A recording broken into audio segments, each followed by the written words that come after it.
Not everyone is destined to become rich and famous, even if these criteria are considered the main measures of success in many communities. Some people want to be liked at any cost. In the Criminal Chronicles of the United States of America, there is a cruel, enlightening story that shows how far delusion and the desire to fit into a privileged society can go. Kirsten Marina Costas was born on June 23, 1968. Her family, consisting of her mother Berit and her father Arthur, moved to the small town of Orinda, California, even before the children were born. With fewer than 20,000 inhabitants, it was quiet, cozy, and safe, simply the perfect place to raise children. Berit had given birth to 2 children, daughter Kirsten and son Peter. In this town, the family was quite well known. Everyone considered them decent and hardworking people. The Costas were quite wealthy, even by the standards of the local community, which was dominated by high-income individuals. The town was predominantly populated by successful and affluent people. In this community, the girls' parents earned great respect. Everything they owned, they had built with their own work. Arthur worked for a large American company called 3M. He was among the local executives. His wife worked in a community center and also reached a fairly high position. Together, the couple earned a good income and had no trouble supporting a family with 2 children who never lacked anything. The family was an active member of the tennis club and frequently visited the swimming pool. It is evident that Kirsten and her brother Peter had a carefree childhood. They grew up in a friendly, loving family and remained closely bonded siblings from a young age. At the age of 15, Kirsten was a teenager with typical problems. During this time, she attended high school. The girl was sociable, confident, friendly, and athletic. Kirsten trained constantly, was sporty, looked good, and had excellent grades. She had the respect of her teachers and classmates. In fact, Kirsten participated in almost all school sports, from swimming to dancing. She regularly took part and showed great talent. She proved to be incredibly energetic and sociable in life, allowing her to gather a large number of friends around her. She dressed colorfully and unusually, combining different styles, and many tried to imitate her. In the summer of 1984, Kirsten had just finished her second year at high school. During the summer holidays, she found out that there was a cheerleading squad.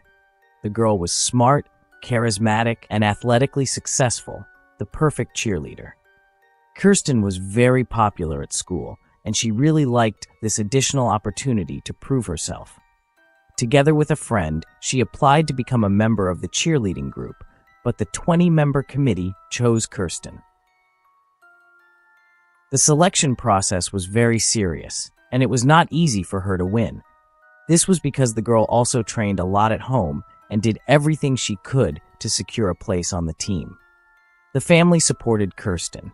Her parents paid additional contributions to the cheerleading team's fund, bought uniforms, and helped her in every possible way. However, this new team was not as welcoming as it first seemed. All the girls in the cheerleading group came from wealthy families, and during this time, there was a kind of competition among the participants. The richer you were, the better. Thanks to her parents' wealth, Kirsten had no problem with this issue. She seemed to fit in effortlessly. But there were still some tensions among the girls. Kirsten was not only accepted into the cheerleading group, but also into the school's sorority, a privileged club for the most popular, beautiful, and wealthy girls. Amid all these positive changes that Kirsten perceived as positive, she expected her last year in high school to be as fulfilling and interesting as possible, and she assumed these would be the best years of her life. Kirsten was a 15-year-old teenager who had everything young people at this age dream of. She had a striking appearance, glamour, status, her parents' wealth, popularity, and prospects in all directions. Kirsten had no idea how high the price for all this would be. On the evening of June 23, 1984, a man named Arthur Hillman heard cries for help on the street. At that moment, he was in his house, which was located near the Costas family. When he looked out the window, he saw a girl who was covered with dark spots, stumbling and staggering toward him. She asked for help and was blood-stained. Arthur immediately recognized his neighbor, the 15-year-old Kirsten, and ran to the door. The girl was alive but severely injured.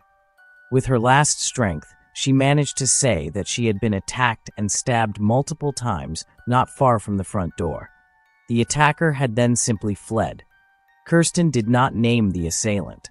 The girl was bleeding heavily and lost so much blood within minutes that she could practically no longer stand. Arthur ran outside to help, and Kirsten collapsed powerlessly into his arms. The student had lost too much blood from her wounds and could no longer stand. The neighbor, who had known her since childhood, tried to stop the bleeding and called out to his wife to call emergency services. While the wife made the emergency call, Arthur held the dying girl in his arms and provided emergency care. He tried to find out what had happened to his neighbor and who had attacked her, but Kirsten seemed no longer aware of what was happening. She spoke incoherently, repeatedly saying that she couldn't breathe, and then lost consciousness. As it turned out, the girl's parents were not at home at the time of the attack. They were at a baseball game of their son Peter, and later had dinner with his baseball team at a restaurant. The couple and their son returned home only 5 minutes after the attack on Kirsten, and the news came as a surprise to them. By that time, she had already been transported by paramedics in an ambulance. The parents rushed after the vehicle and arrived at the hospital a few minutes later. On the way there, the paramedics provided assistance to the girl. The doctors at the hospital also fought for her life, but it was of no use, and she was declared dead about an hour later. The cause of death was blood loss due to stab wounds. During the autopsy, the coroner found 5 stab wounds on Kirsten's body, 1 in the back and the other stab wounds in the abdomen. The police first decided to talk to the neighbor of the victim, who turned out to be the last person to see the victim alive and had tried to help her. For him and everyone else in his environment, what had happened was a real shock. No one had expected a defenseless girl to be attacked near her home. Their neighborhood had always been quiet and safe. Everyone lived here. Many people didn't even lock their doors. No one would have expected such an attack in their town. They thought it was a satanic act and that the murderer came from outside the town. No one wanted to believe that the attacker came from the area, as that could mean that now all people were in danger. Parents kept their children away from outings and parties, and police officers patrolled the town to reassure the residents. Unfortunately, Arthur did not see the attacker, but as he held the dying Kirsten in his arms, he noticed a white Volvo driving down the street. A few seconds earlier, it had been parked on the curb not far from the victim's house, and that seemed strange to him. The man knew the cars of all the residents in the neighborhood, but this car seemed unfamiliar to him. The police officers suspected that the driver of this car was the murderer. Unfortunately, Arthur could not remember the license plate, but he tried to describe the appearance of the Volvo to the police as accurately as possible. Amazingly, while the officers were questioning the victim's neighbor at the crime scene, a white Volvo stopped at the same spot on the roadside. Arthur recognized it immediately. The driver got out of the car and introduced himself as Alex Arnold. Based on the witness's statement, the police assumed he was the main suspect in the crime.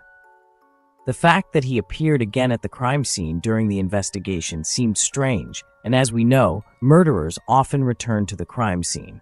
However, in response to the investigators' questions, the man told an incredible story. According to Alex, that evening, a girl he knew knocked on his house, which was in a neighboring town, and asked to make a phone call. It was Kirsten. They were friends with her parents. Kirsten came to his house and told him that she was walking with a girl she knew, but they had argued, so she decided to go home. The student asked to call her parents. Alex let her into the house, but the girl couldn't reach them because the couple was at a game at that time and there were no cell phones back then. Seeing Kirsten's predicament, Alex couldn't leave her alone and offered to drive her home in his car so she wouldn't have to walk alone late in the evening. She agreed. According to the man, as soon as they left his house, a car began to follow them. It was a yellow Ford Pinto that relentlessly followed them the whole way. Alex asked the girl if she knew the owner of the yellow car that was following them. Kirsten replied that she knew him, but that it wasn't worth worrying about, and she didn't go into details. The man didn't insist. When they arrived at her house, the girl said goodbye to Alex and got out. At that moment, the driver noticed that a yellow Ford Pinto had stopped right behind him. As soon as Kirsten reached the house, a person got out of the yellow car. Alex observed the scene. He couldn't see the face exactly, but he could tell that it was a girl in a yellow shirt and red pants. Kirsten saw her approaching and screamed that she should be left alone. Her attacker, however, had no intention of retreating. She pulled out a large knife and stabbed Kirsten several times in the abdomen. When the victim fell to the ground, the attacker stabbed her again in the back. She then jumped into the yellow car and drove away. According to Arnold, he set off to try to catch up with the car carrying the perpetrator. Alex saw that a neighbor had gone out to help the injured girl and decided that it was more important to catch the murderer. However, since he soon lost sight of her, he decided to return to Kirsten's house to make sure she was okay. By this time, she had already been taken to the hospital, and the police were talking to the victim's neighbor. He decided to make a statement to assist the investigators. After hearing the story, the police initially thought that the man might have invented the story to deflect suspicion from himself. However, his behavior and words seemed convincing enough.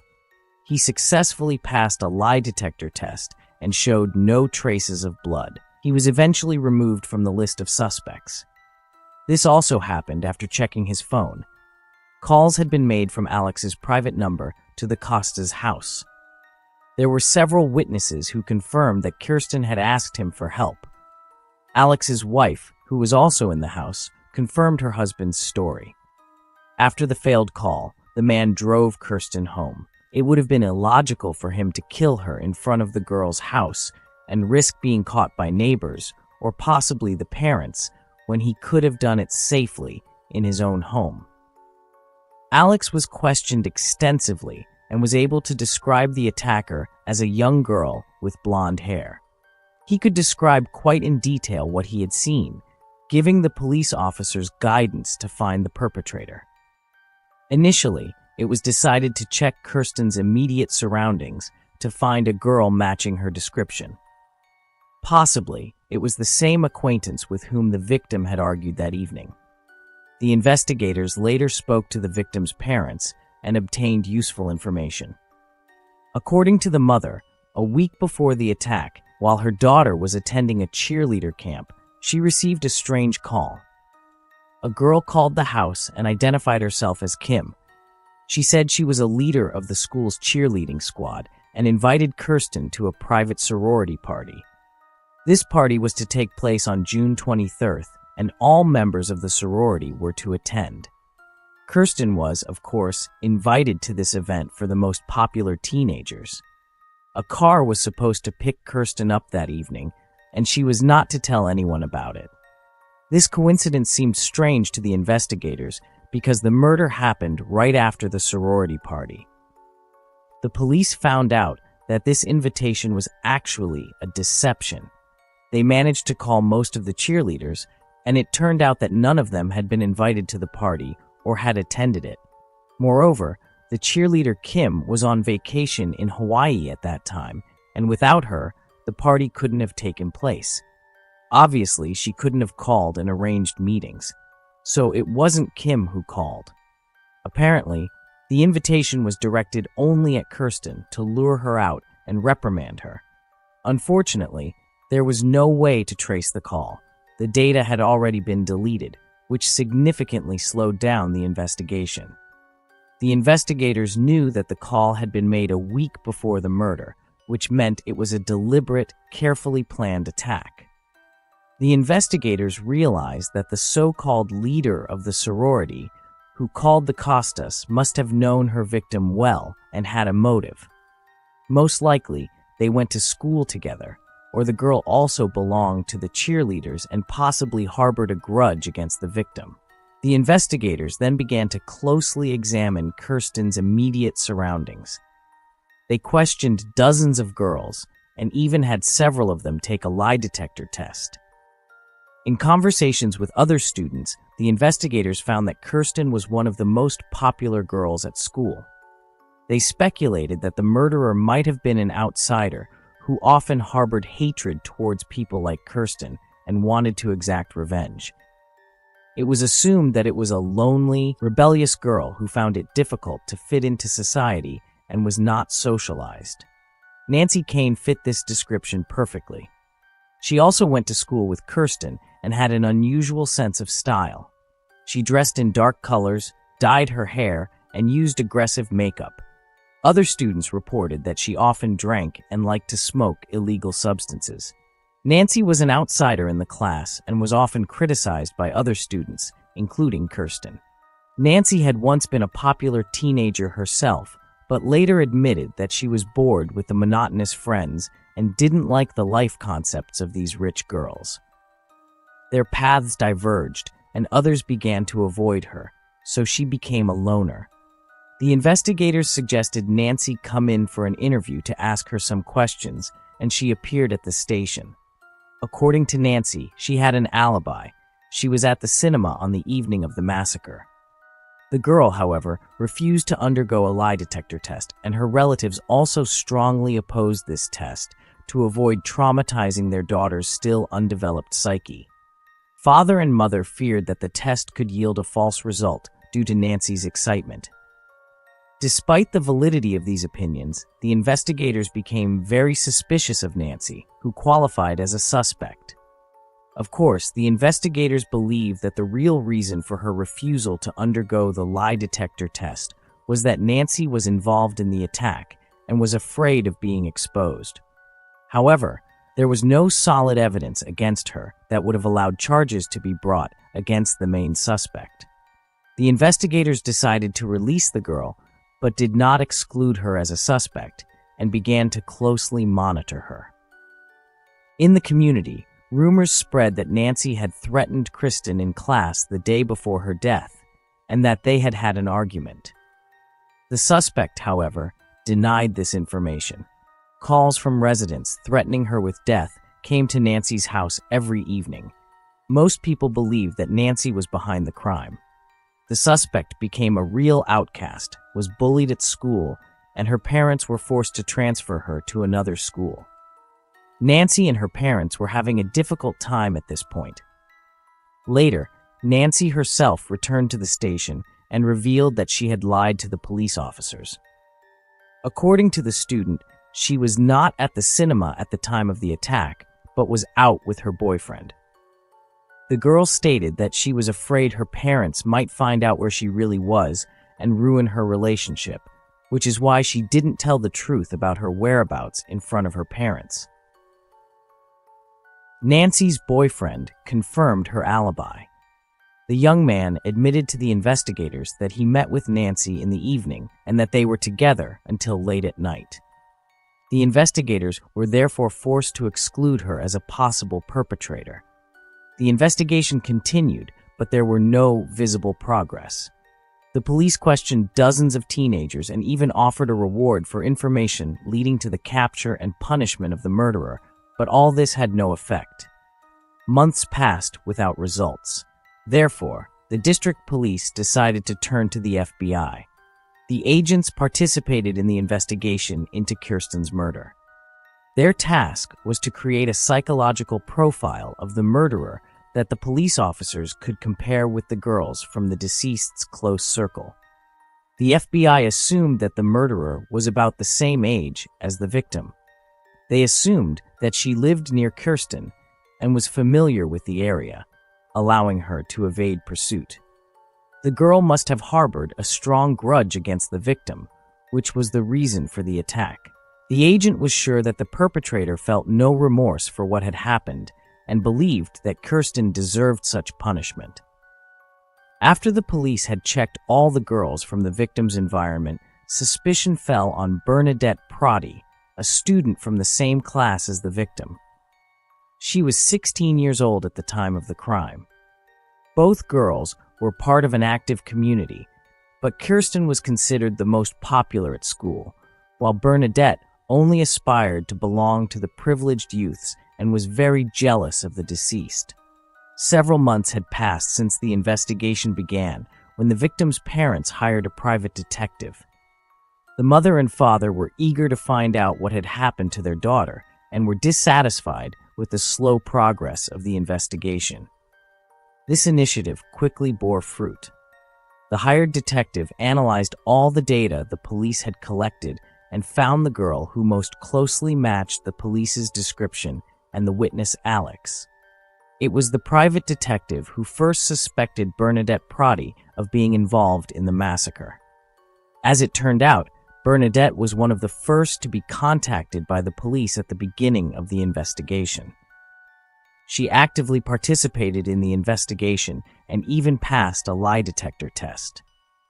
The police believed that Bernadette had passed the test, but the private detective found the results inconclusive. Bernadette stated that on the day of the murder, she was working as a babysitter on the side and was watching the children of a family she knew. She occasionally worked as a babysitter and was asked to watch the children that evening and even stay the whole night. As it turned out, the police had never verified Bernadette's alibi and simply let her go home. When the private detective decided to check this information with the girl's parents, he found out that she had lied.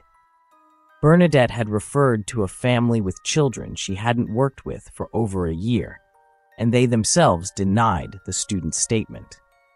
Of course, this lie became a reason for new suspicions. She had something to hide. The girl automatically became the main suspect.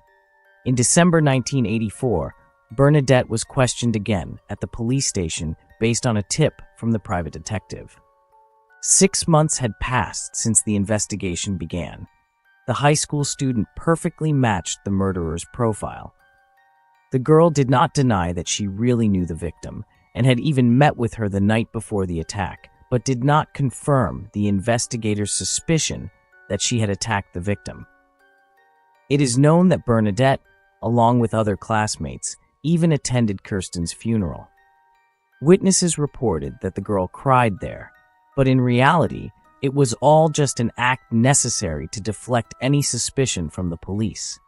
The investigators needed solid evidence to charge the suspect. Forensic examinations were far from modern capabilities at that time. There were no DNA tests. Bernadette was interrogated repeatedly in the hope that the murderer would confess, but the teenager could never be broken, so the police were forced to let her go and once again stood empty-handed. The investigation seemed to have reached a dead end. No physical evidence could be found linking the student to the attack. The sheriff's team checked thousands of leads, questioned 800 people, and examined 750 Ford Pinto cars. Fortunately, the interrogations were more effective than they seemed. In fact, Bernadette appeared very confused and frightened, which encouraged her to share her worries with someone. The girl struggled with this for a few days and then decided to confess to her devout parents. At first, she wanted to confess everything to her mother in a personal conversation, but she chose an unfortunate time. In the evening, her mother replied that she was tired and didn't want to listen to her daughter. So Bernadette decided to write a letter. The girl handed it to her parents in the morning and left the house with the note that it should be read half an hour later. The parents had no idea what was really going on, so they actually waited 30 minutes, assuming it was some kind of game. When Bernadette's mother opened the envelope, the letter contained a confession. "Mom and Dad, I did it," followed by a brief explanation of the act and an apology. The girl wrote that she hated herself and needed help. The parents were, of course, shocked. The mother and father then got into the car and were able to find their daughter when she was already halfway to school.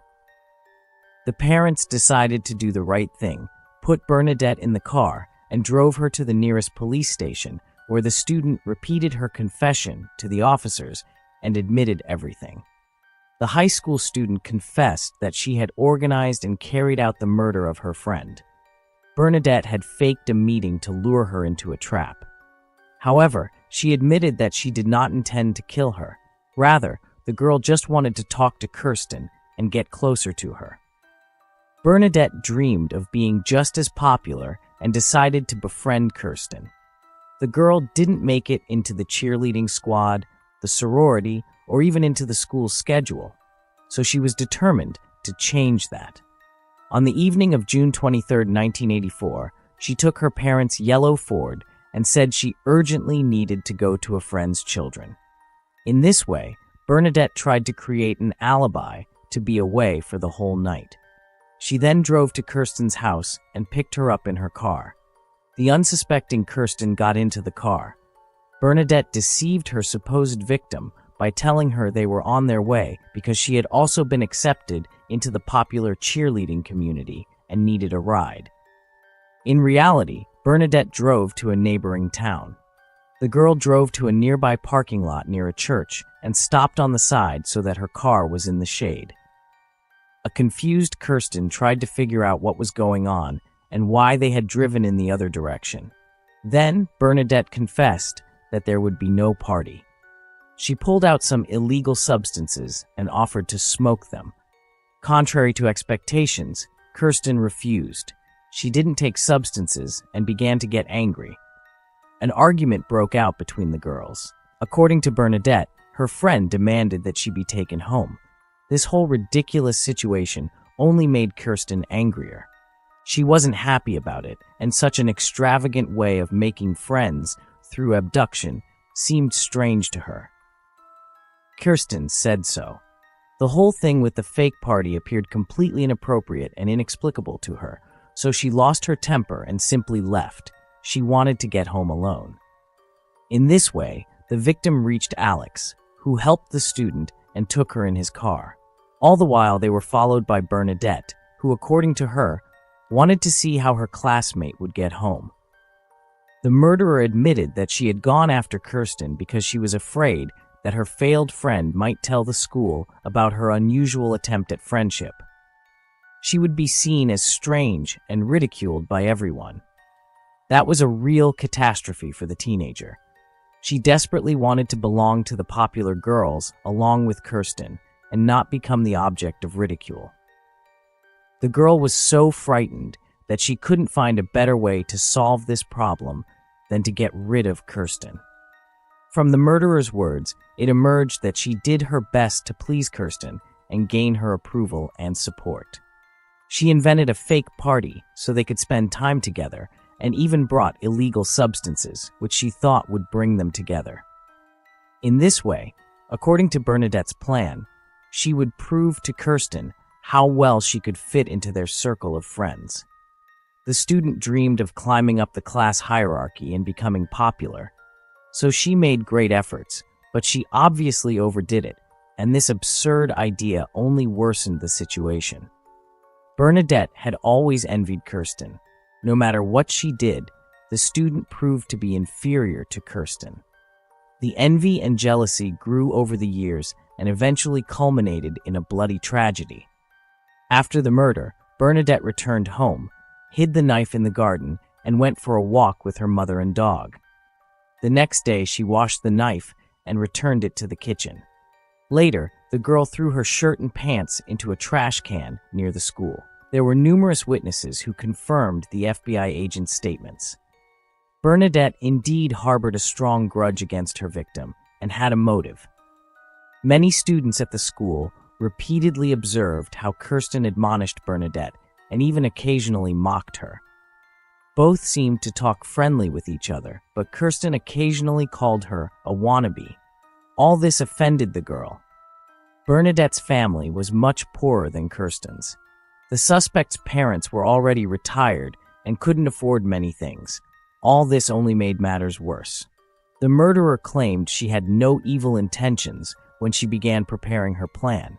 She just wanted to make contacts and befriend Kirsten. She had to lure the victim out of the house under some pretext. She just wanted to talk and build a friendship, and only when the situation got out of control did Bernadette panic and eventually stab her classmate.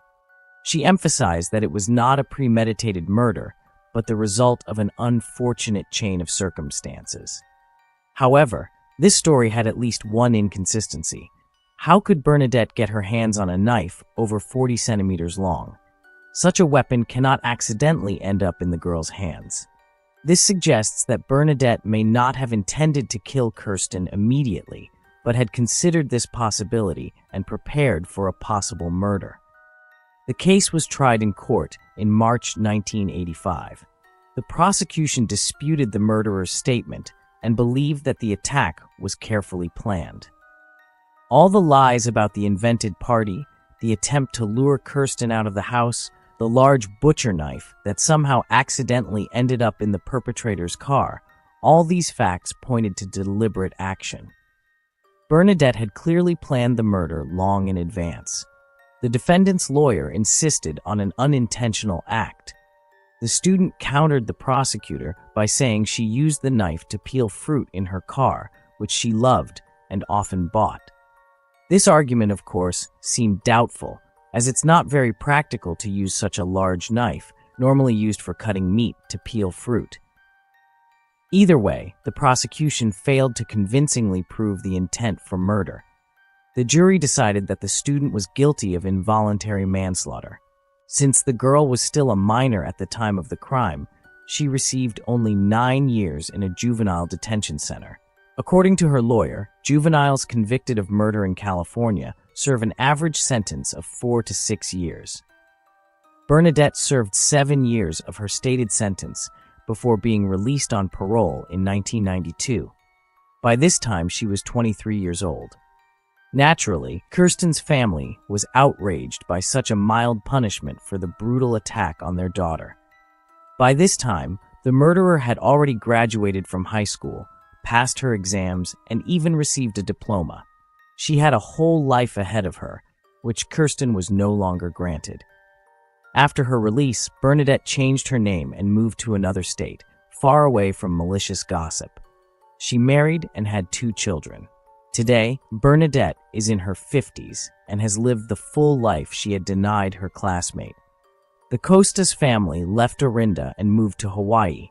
They were never able to appeal the conviction and obtain a harsher sentence for the perpetrator. They still believe that the murderer of their daughter got off lightly. Thank you for watching, and take care of yourselves.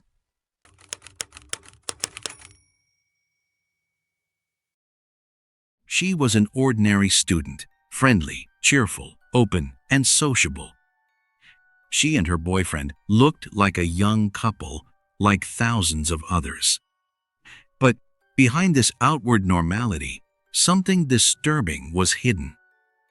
Within a few hours, everything that had seemed harmless would turn into a tragedy. What had driven her to it? Envy, jealousy, or cold calculation? This story is not only about a crime. It is about betrayal, silence, and consequences that can never be undone. This crime shocked an entire country, and many parts of it still raise questions to this day. It was about 6:30 in the morning on what seemed to be an ordinary Wednesday, the 5th of March. The Bintaro toll road in Jakarta, Indonesia, was already filled with the morning flow of traffic. Among the drivers were 2 professional tow truck operators who were traveling toward Pondok Indah. As they drove along the busy road, one of the men noticed something strange, an object lying between the asphalt and the grass. At first, he thought it was a discarded mannequin, but his curiosity won. He stopped the truck, drove back a short distance, and got out to check. What he saw was more terrible than he could have imagined. It was not a mannequin, but a human body. The face was bluish in color, and the hair was disheveled. The body was wearing a white shirt and black trousers. On the left arm, there was a red rubber bracelet with the words Java Jazz written on it. The condition of the body was so bad that the man could not recognize the face. Shaken, he ran back into the cab of his truck and called the police. Only a few minutes later, patrol officers arrived. They immediately covered the body with a sheet. Shortly afterward, criminal investigators also arrived. The face of the deceased young woman was blue and almost unrecognizable. It was already covered with flies. Surprisingly, however, there was almost no smell of decomposition. Suspicion immediately fell on the worst possibility. The young woman had probably been suffocated and then left by the roadside. The body was immediately taken to a hospital for an autopsy and identification. Thanks to her fingerprints and a distinctive red bracelet, the victim was identified fairly quickly. She was Ade Sarah Angelina Soroto. She was only 19 years old. An important role in her identification was played by the National Electronic Passport System, which requires the mandatory collection of every citizen's fingerprints. Because of this, identity can be established quickly, even in cases where the person can no longer be recognized outwardly. The red rubber bracelet also provided a clue. It came from a local jazz festival that Ade Sarah had attended only a few days earlier. This was quickly confirmed after her identity had been established. The police from Bekasi contacted the local authorities at her place of residence in the Rawamangun area of East Jakarta. Sarah was a gifted student and was studying psychology. She was interested in the German language and regularly attended evening classes at an institute in Jakarta. She was the only daughter of Mr. Soroto and his wife, Elizabeth Diana. They saw her for the last time when she left the house on the 3rd of March to go to her German course. For the police, it was one of the most difficult tasks. They had to personally deliver the terrible news to Ade Sarah's parents. The results of the autopsy brought the cruel truth to light. Ade Sarah's body showed numerous injuries, traces of heavy blows with a blunt object inflicted shortly before her death. The cause of death was suffocation. There was no doubt. It was murder. The day before, in March, Ade Sarah had attended the Java Jazz Festival. Like many other students, she had spent a pleasant time there and had even posted about the event on social media, unaware of the fate that awaited her. For Ade Sarah's father, Mr. Soroto, the news was a shock, especially because he had only just filed a missing person report for his daughter when the police officers arrived at the door with the dreadful news.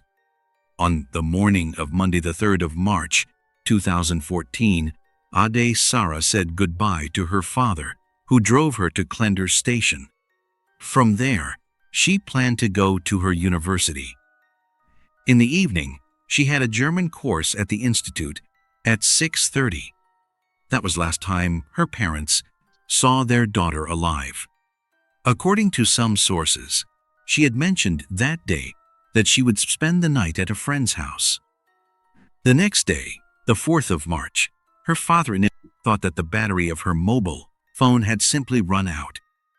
He hoped he would be able to reach her later, but when he had received no message from her by 10 o'clock at night, he began to worry seriously. Seized by anxiety, he went looking for her, checked every possible place where she might be, and questioned her acquaintances. But no one knew where she was. The next day, the family reported her missing.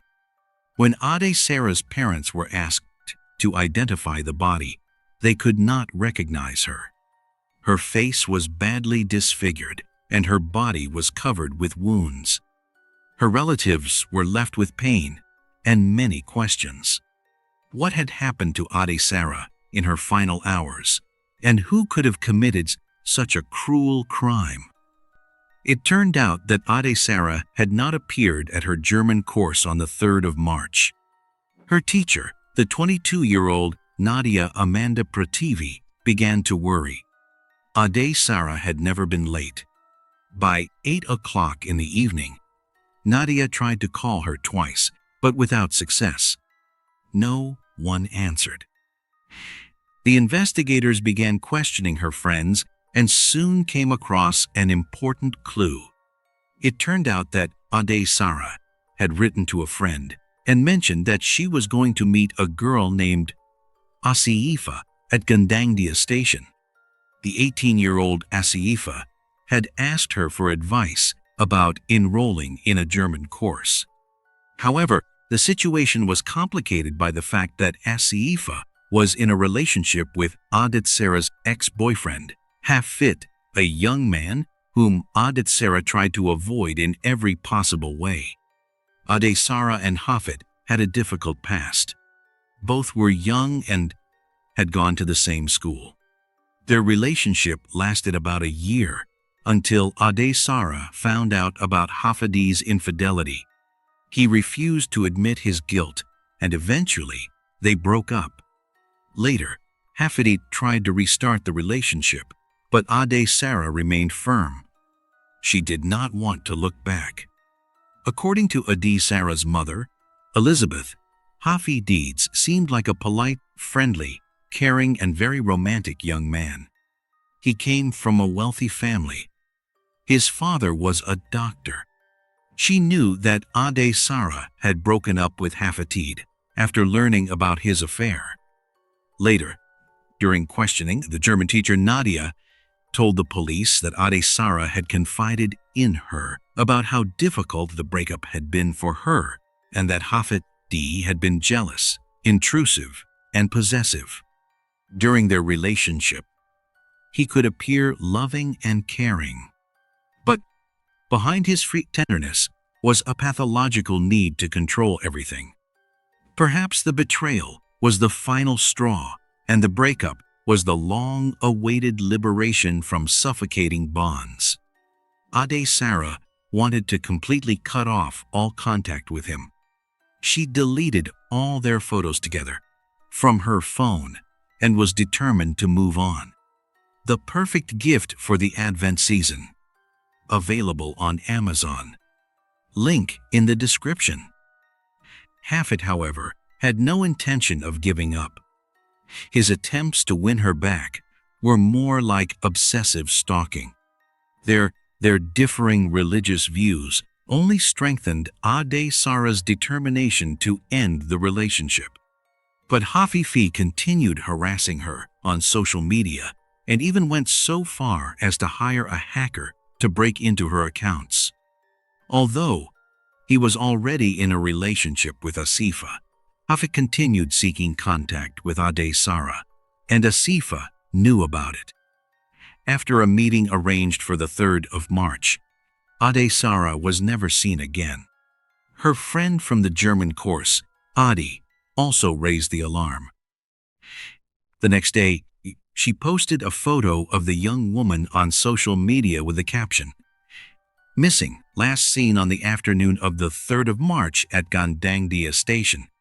This new information led the police to take a closer look at Ade Sarah's ex-boyfriend, Ahmad Imam al-Hafid, or simply Hafid. Investigators suspected that his obsessive fixation on her, together with the fact that his current girlfriend Asifa had met Ade Sarah on the very day she disappeared, was no coincidence. On the 5th of March, investigators visited the hospital again to obtain the results of Ade Sarah's autopsy.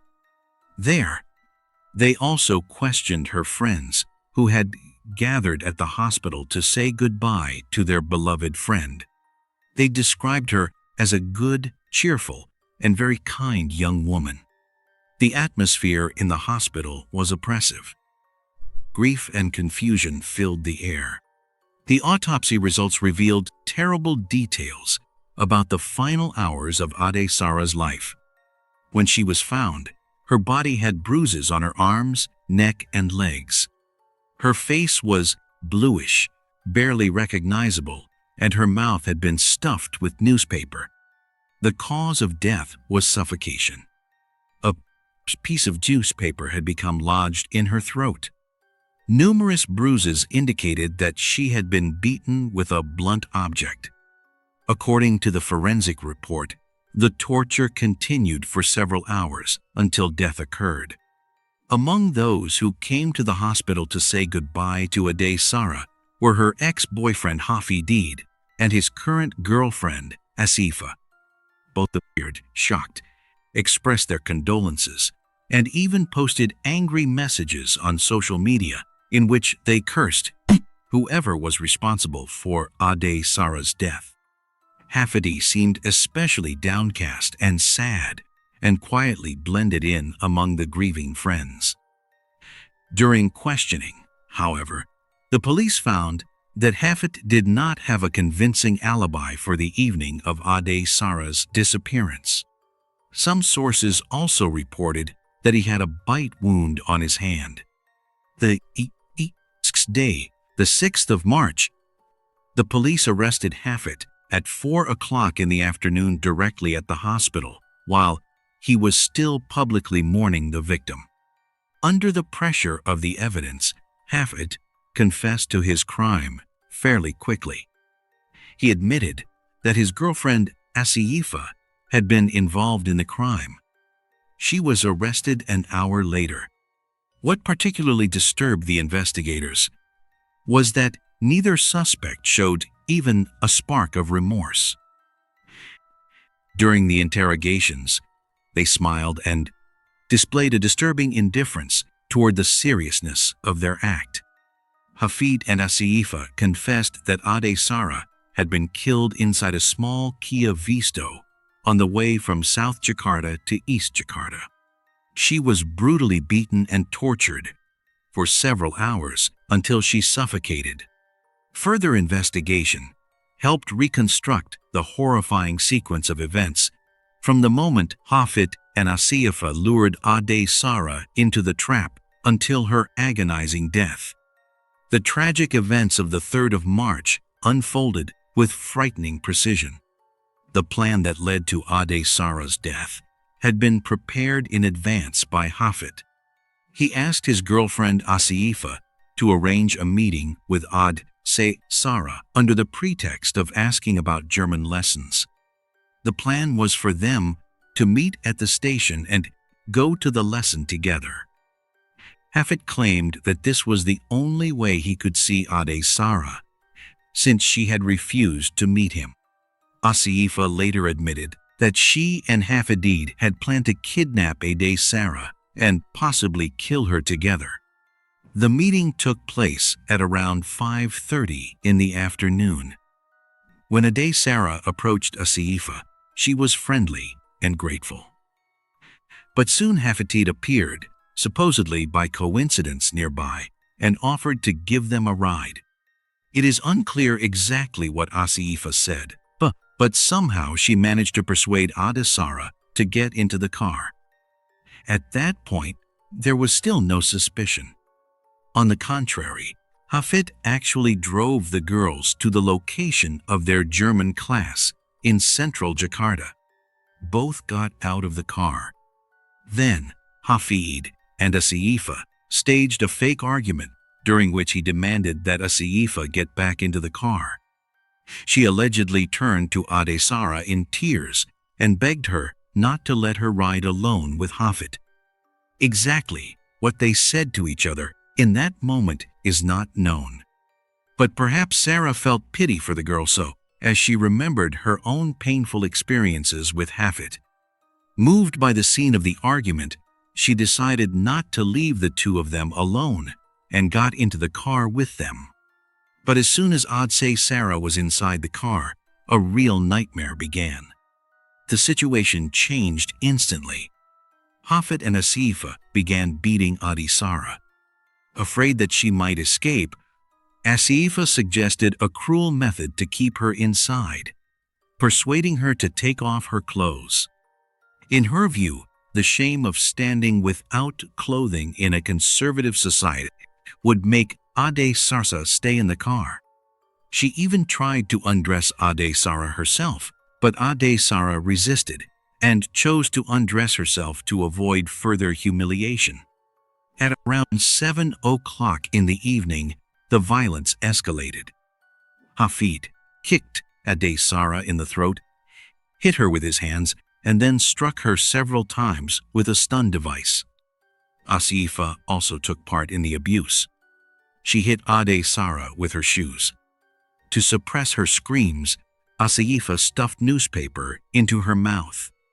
According to the perpetrator's confessions, the abuse eventually caused Ade Sara to lose consciousness. At around 9:25 in the evening, Asifa checked her pulse. Her heart was no longer beating. She also felt no breathing. Ironically, at exactly that moment, according to the suspects, problems with the car began. The vehicle broke down several times during the night. The couple panicked because they did not know what to do with the body or how to cover up their crime. Asifa tried to hide Ade Sara's body by sitting it upright, with the head tilted slightly to the side so it would look as if she were sleeping. The first breakdown happened near the apartments in Kemayoran, where Hafiti tried to ask a taxi driver for help charging the battery, but after only 200 meters, the car stopped again. This happened repeatedly. The car broke down several times throughout the night. They kept driving, presumably with Ade Sara's lifeless body on the back seat. I want to point out that this is their own version of events. The only thing that is certain is the chronology. It is highly likely that they themselves spread this version in order to present their actions in a more favorable light. It cannot be ruled out that Ade Sara was still alive and drifting between consciousness and unconsciousness while they continued their dark scheme. At around 2 o'clock at night, as they were driving through Kemayoran, the car broke down again. At that point, Asifa dressed Sara in her own clothes. At 4 o'clock in the morning on the 4th of March, Hafiti called a friend to help him with the battery. When the friend arrived, he asked who was sitting in the back seat. Hafid calmly said it was a corpse. The friend took this as a macabre joke and did not react. When the car started again, they looked for a repair shop, but could not find one in the area. Only at 5:30 in the afternoon did they find a repair shop in Salemba. All that time, Ade Sara's body remained lying on the back seat, covered with a pashmina that belonged to Asifa. After the car was repaired, they continued driving in order to dispose of Ade Sara's body. At some point, they turned off her mobile phone to hide their location. At 9 o'clock in the evening, they drove onto the Bakasi-Bintara toll road. At kilometer 41, they threw Ade Sara's body, without any compassion, by the roadside. Then they drove toward Bakasi and disposed of various pieces of evidence along the way: tissues, newspaper scraps, and Ade Sara's wallet. After that, they stopped at a shop, tried to compose themselves, and threw away the remaining evidence, including their shoes and her bag. Then they went home. According to Asifa's statement, the body had already been in the car for 21 hours at the time it was disposed of. After the brutal murder, Hafidi did not forget to get rid of Ade Sara's personal belongings. He not only threw away her bag and wallet, but also sold her mobile phone in a shopping center for 4 million Indonesian rupiah. This information was confirmed by the head of public relations of the Bekasi police, who added that before selling the phone, Hafetid had even asked a friend for advice. Meanwhile, Aljay and Galang, two of Hafid's friends, who had studied with him at the same university, were also questioned by the police. According to the available information, they were the ones who had seen Ade Sarah's body in Hafid's car. During the investigation, important evidence was found. Scraps of newspaper, the victim's student ID card, her identity card, her savings book, her bank card, and a stun device. All of this was discovered in a ditch in front of Hafid's house. The car, a Kia Visto, was also confiscated. Among the physical evidence was also a pair of women's shoes, with which, according to investigators, the suspect had beaten Ade Sarah. What was the motive for this crime? According to the police, Hafidi acted out of resentment and anger. After the breakup, Ade Sarah had cut off all contact with him. He could not accept that she had decided to move on with her life. With every passing day, his irritation grew, and Ade Sarah did not want him back. That drove him mad. He wanted to teach her a lesson and make her feel his pain. Atsifa, on the other hand, was afraid of being abandoned. According to her statements, she felt threatened by the possibility that Hafiti might return to Ade Sarah. In some of her statements, she even claimed that she herself had become a victim. The investigators later addressed this separately. It is notable that it is hardly surprising that it was Asifa who suggested humiliating Ade Sarah by stripping her. She was the one who stuffed newspaper into her mouth, and that ultimately became the main cause of her death. Despite their claim that they had originally planned only a kidnapping, the possession of a stun device and the prolonged beating clearly argue against the idea that they did not intend serious harm.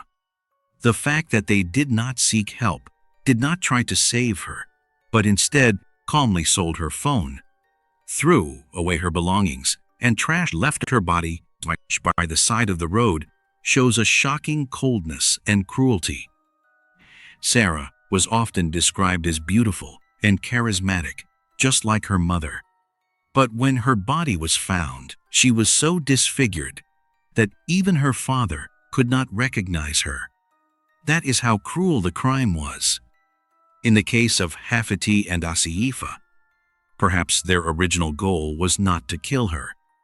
They wanted to humiliate Ade Sarah. However, the ruthless and careless way in which they carried out the act left no doubt that they were indifferent to the life of their victim.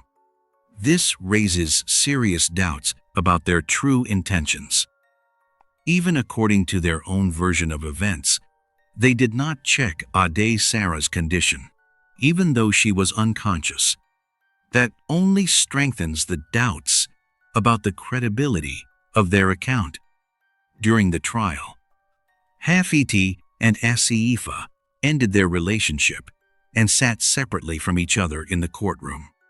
Asifa tried to present herself as an unwilling participant, claiming that she had obeyed out of fear of Hafiti and the possible consequences of refusing. However, this version clearly contradicted the original statements she had made during interrogation. Both were found guilty of premeditated murder. At the court hearing on the 9th of December, 2014, Hafit and Asifa were sentenced to 20 years in prison. During the trial, Asifa declared, "I never had the intention, let alone a plan, to kill the victim. I did not prepare any objects that could have been used to kill her." These words sounded like a desperate attempt to shift responsibility. She continued, "Actually, I did not even think about it, and I could not have imagined that the newspaper we only wanted to use to stop her mouth so she would not scream would ultimately lead to her death. Asifa claimed that Hafid had been the main initiator and executor of the torture. He had allegedly used a stun device several times. She portrayed herself as a passive participant and admitted only that she had slapped Ade Sara and committed minor acts. "That was not my intention," Asifa said. "I acted on Hafid's orders." In the cramped space of the car, in a state of fear and oppression, I was confused and did not know what to do. Her voice trembled as she described the fear and panic that, according to her own words, had completely overwhelmed her that night. Asifa tried to portray herself as a victim by saying, "When I saw Hafid abusing her, I simply stayed silent. I was afraid to see what he was doing. In my panic and emotional instability, I simply did what Hafid ordered me to do because I was afraid he would do the same thing to me." Given Hafid's hot-tempered and aggressive character, her statement painted the picture of a girl oppressed by fear and subjected to manipulation. The climax of her story occurred after the verdict was announced. According to eyewitness reports, Asifa lost consciousness as she was led out of the courtroom. On the 9th of July, 2015, the Supreme Court granted the prosecution's appeal and increased the sentence for both of them. Hafid and Asifa were sentenced to life imprisonment. With this decision, they became among the youngest people in Indonesia ever to receive such a harsh sentence. The court also noted that Ade Sara was the only child in her family. This was an irreplaceable loss for Ade Sara's parents, a pain that will never pass. With her death, an entire line, a dynasty, was extinguished. This cruelty could not be ignored. That probably played a decisive role both in the cultural assessment of the tragedy and in the severity of the court's judgment. Do you believe that the murder of Ade Sara was planned in advance? Or was it a kidnapping, an assault that went out of control and ended in tragedy? This case triggered a wave of public outrage across Indonesia. Especially shocking was the fact that the perpetrators were so young. The act led to a broad social debate about the problem of youth violence. When you look at the social profiles of the accused, Asifa seemed like a completely ordinary girl. After the breakup with Ade Sara, Hafid wrote insulting posts on social media, humiliated her, and even tried to hack her online accounts. Violence among young people, including physical aggression and even murder, remains alarmingly widespread around the world. In the United States, for example, murder is the third most common cause of death among teenagers between the ages of 15 and 19. We often think that terrible things happen somewhere far away, that evil is an abstraction, that such things do not happen to us or to the people we know. But Ade Sara was a completely ordinary young woman. She studied, laughed, helped others, and one day she simply did not come home. In this story, there are no monsters with masks, only people. People who made a decision. One allowed himself to be guided by his anger, the other allowed her fear to turn her into an accomplice, and society watched or looked away. Thank you for watching, and take care of yourselves.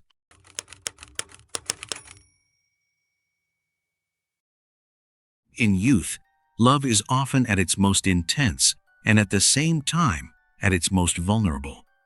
The first feeling leaves a lasting impression on every young person. In most cases, this is not an easy experience, but it is a necessary one. Later, it helps a person build a truly strong family and a sincere relationship.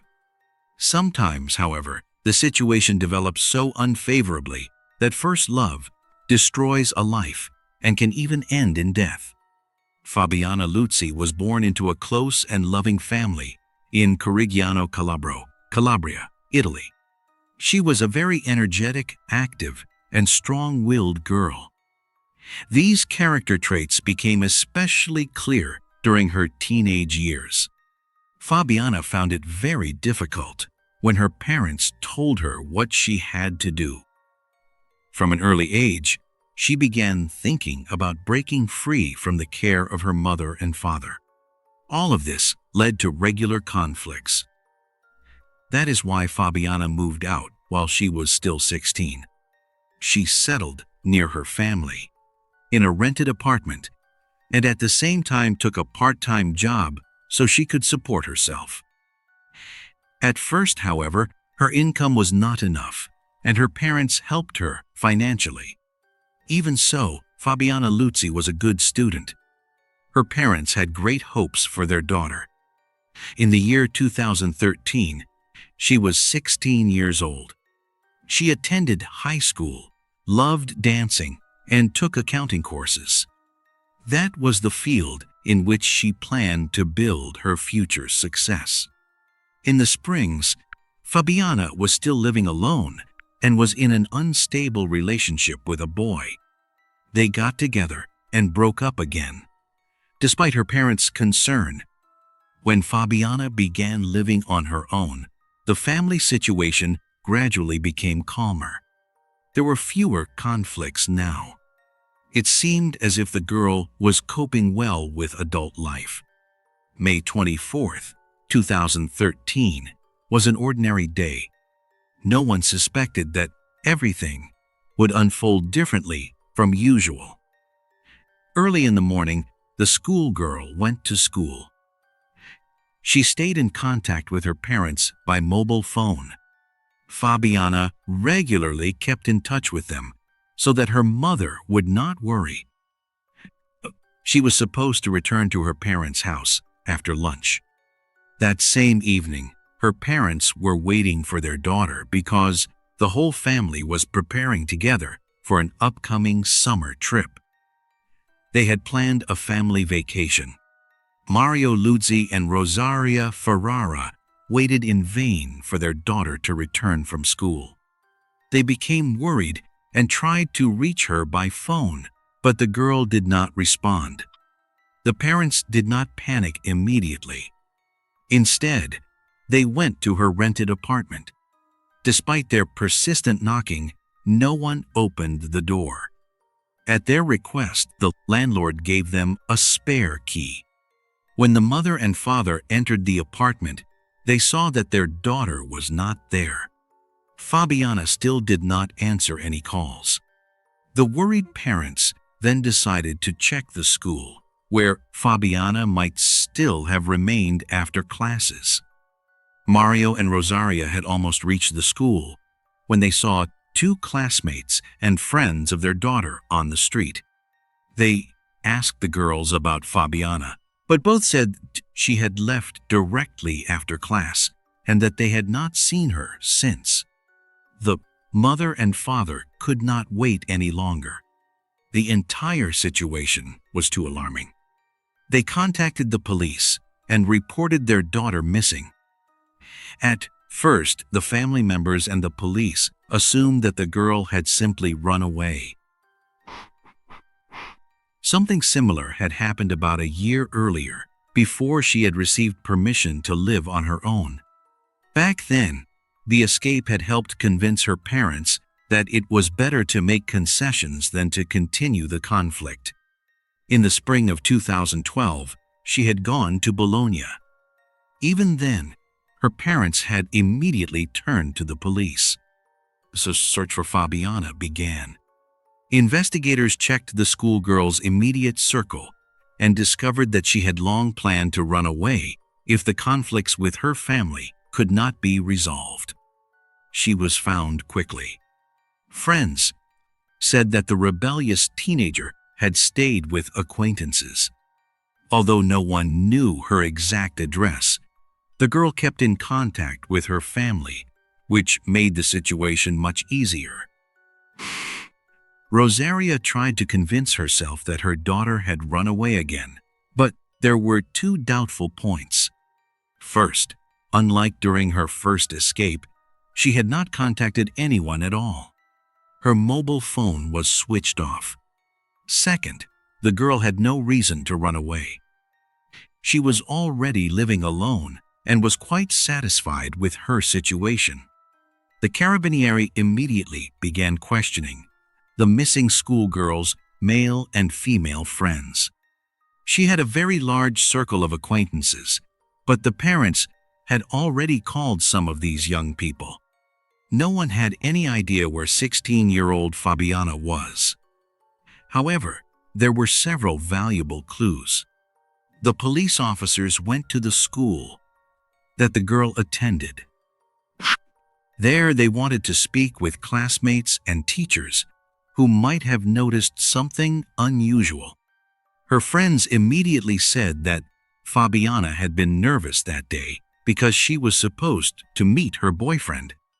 One of the girls saw 17-year-old Davide Morone meet Fabiana near the school after class. He arrived on his scooter, which he often used to pick her up. After that, apparently no one saw the schoolgirl again. Therefore, her boyfriend was the last person known to have had contact with the missing girl. Her friends reported that an argument began right after his arrival. The young man immediately accused the girl of being unfaithful, but she denied everything. Since the search for Fabiana continued and there were no decisive leads, investigators decided to speak with her boyfriend. Unfortunately, he did not answer calls. Davide was not at home either. His parents said that he had gone to school early in the morning, but had not returned since. Because the boy could not be found immediately, investigators continued looking into the couple's difficult relationship. Thanks mainly to Fabiana's closest circle, a clear picture emerged. The young lovers were extremely jealous of each other. Davide had been unfaithful to his girlfriend, and she had serious reasons to suspect him of cheating. Once, she told her friends that she had caught him kissing another girl. That was exactly why they broke up. After some time, however, the couple decided to get back together. Everyone was questioned. The only person police could not speak with immediately was Davide, Fabiana's boyfriend. He was also a student. He attended upper secondary school and was preparing for graduation. In the year 2013, he was 17 years old. According to Fabiana's friends and relatives, Davide continued trying to talk to the girl after their breakup and went to her home several times. It seemed as if he could not accept rejection. For almost a whole day, no one could find him until the young man finally appeared at the hospital. He had severe burns on his face and hands, so serious that he needed medical help. His condition immediately attracted the attention of the police. His injuries resembled the consequences of improper handling of flammable substances. But what had he used them for? At first, there was no answer to that question. The young man was not cooperative and refused to explain what had happened and how he had received those injuries. Only under pressure did he claim that unknown people had allegedly attacked him on the street. The perfect gift for the Advent season, available on Amazon. Link in the description. Davide did indeed have defensive injuries on his hands, but they looked more like injuries he had received while someone else was fighting for her life. It was unclear where such burns could have come from. Since Davide did not give a convincing explanation, investigators did not believe him. At the same time, he categorically denied having anything to do with Fabiana's disappearance and insisted that they had not seen each other that day.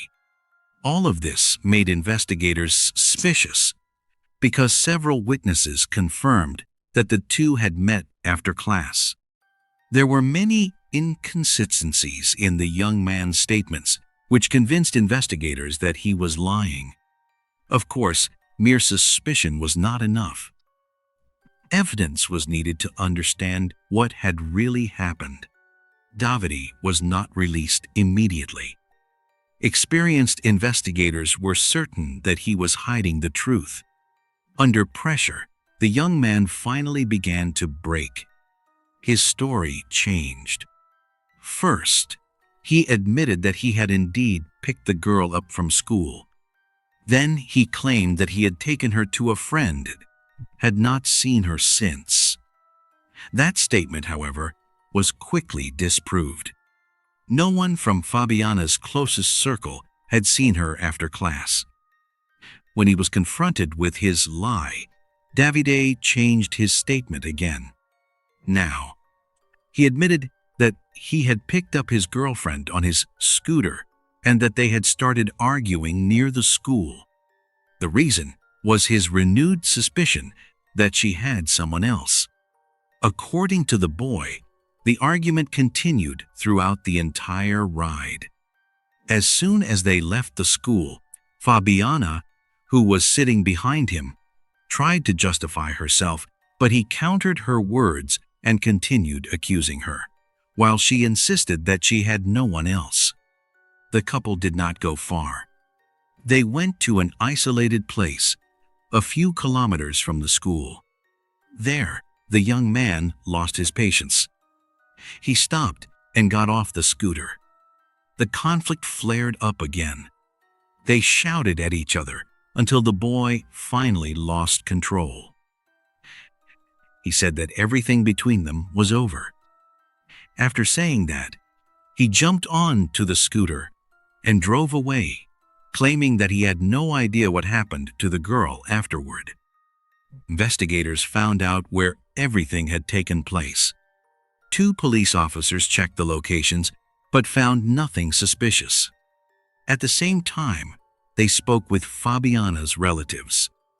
Everyone said that Davide could not, under any circumstances, simply break up with the girl and leave. They described him more as obsessed or controlling, a young man who could not let Fabiana go and who continued pursuing her even though she had tried several times unsuccessfully to separate from him. The Carabinieri suspicions that the teenager had behaved inappropriately were indirectly confirmed, but hard evidence was still missing. On May 25, 2013, a call came in to the local police station. A resident of a rural area only a few kilometers from the school said that he had discovered something suspicious. He had been working in a citrus grove when he came across traces of a fire. If at first glance, this seemed like a small detail, but the man that he had found pieces of clothing at the site of a larger fire, and they looked like women's clothing. The police had a detailed description of the clothes Fabiana had been wearing on the day she disappeared and immediately confirmed that the burned fabric matched that description. Now the situation seemed even more disturbing. However, because investigators had not yet found a body, no one drew premature conclusions. They turned to Davide again, but he continued denying everything and claimed that he had no idea what could have happened. It was noteworthy that the fire site was near the place to which the young man had already led the police. He had probably wanted to mislead the investigation deliberately. Another day passed, during which Davide spoke with investigators in the presence of the prosecutor and his defense lawyer. Finally, he began to give in. Up to that point, he had told several versions. They changed with every new interrogation. But now the young man decided to tell the truth. He admitted that there had been an argument between him and the missing girl, and that it had escalated. He claimed that when Fabiana attacked him, the situation got out of control, and when Davide stopped, it was already too late. He had indeed started a fire to destroy traces of the crime. The young man indicated where the girl's body could be found. It had been left not far from the burned area. When investigators arrived at the place he described, the search for Fabiana was over. The schoolgirl was dead, but the condition of the remains was poor. Therefore, further laboratory examinations were required for full identification and to clarify the details. All available material was sent for forensic analysis. The victim was finally identified through dental records. The deceased was indeed 16-year-old Fabiana Luzzi. When her family learned this, everyone was deeply shaken. The schoolgirl died only a few weeks before her next birthday. According to Davide, Fabiana attacked him first, and he became so angry that he could no longer restrain himself. The boy grabbed his knife, which he claimed he carried for everyday purposes, and began stabbing the girl's body. Although he described this as self-defense, it was obvious that more than 20 stab wounds did not look like an attempt to defend himself, especially since the boy himself had only minor injuries, which looked more like accidental cuts he had caused himself during the attack. The interrogations continued. Despite his lies, Davide was the only person who could tell details about the schoolgirl's death. Investigators managed to get more information from him. The teenager now said that Fabiana had fallen to the ground and showed no signs of life, which was why he set the body on fire, allegedly to hide traces of the crime. But that also turned out not to be entirely true. By then, the forensic examination had confirmed that the girl was still alive when her body was set on fire. This was shown by her lungs, which were filled with smoke. She had been burned alive. The Carabinieri suspected that the perpetrator was, again, not telling the whole truth, but was trying to minimize the extent of his guilt. After some time, the killer finally confessed that Fabiana had indeed still been alive when he poured gasoline over her and set her on fire. He saw that she was breathing and even trying to get up, but he could not allow that. According to the medical examiner's report, the more than 20 knife wounds the girl had suffered were not immediately fatal because they had not struck vital organs or arteries.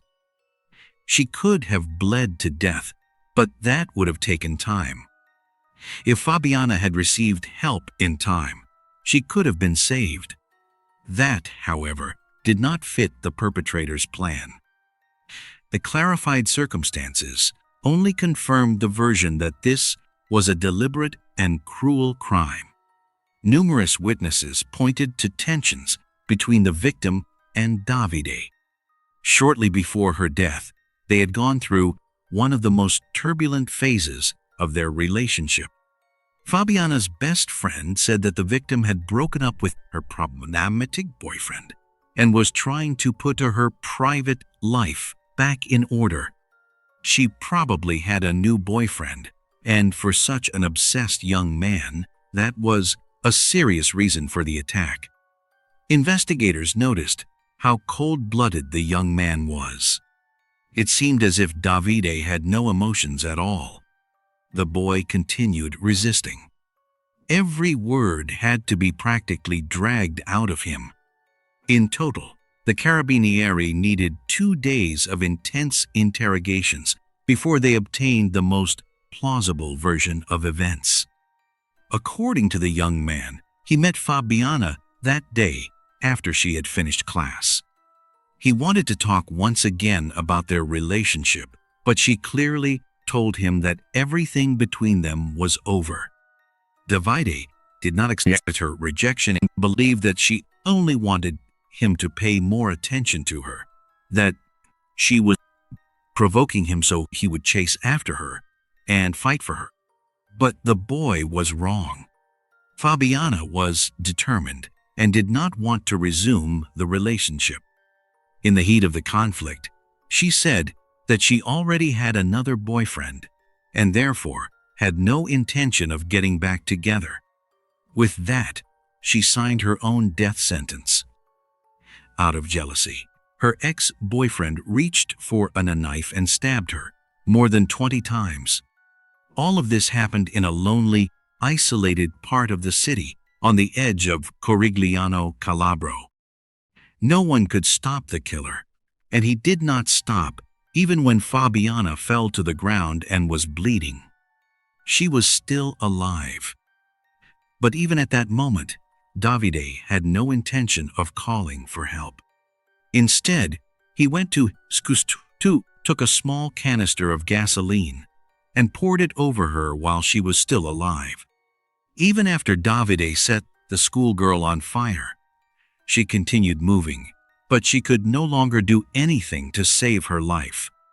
This heartbreaking story attracted the attention of the public and the media. The Luzzi family did not want to believe that their daughter had lost her life so tragically. Everyone remembered her as a cheerful and very active girl who had recently been desperately searching for freedom and independence. This was probably one of the reasons for her death. When Fabiana moved out of her home and began living independently, the schoolgirl hardly spoke with her mother and father anymore about her relationship. Most of the time, she shared her worries and experiences with her girlfriends. Because of this, her parents could not fully recognize the danger of the situation.